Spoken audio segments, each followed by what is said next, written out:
এটি বগুড়া জেলার শাহজাহানপুর থানার জামুনা গ্রামের ঐতিহ্যবাহী জামাই মেলা। একটি দিনব্যাপী উৎসব যা প্রতি বছর জ্যৈষ্ঠ মাসের দ্বিতীয় সপ্তাহে জামুনা হাটে অনুষ্ঠিত হয়।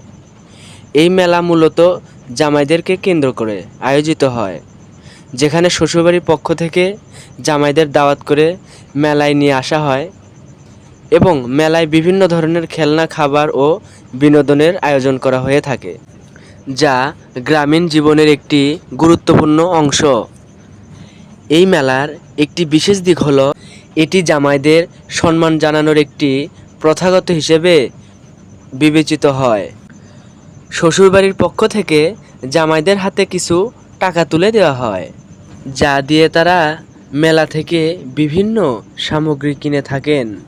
এটি একটি সামাজিক বন্ধন সুদৃঢ় করার মাধ্যম হিসেবেও কাজ করে।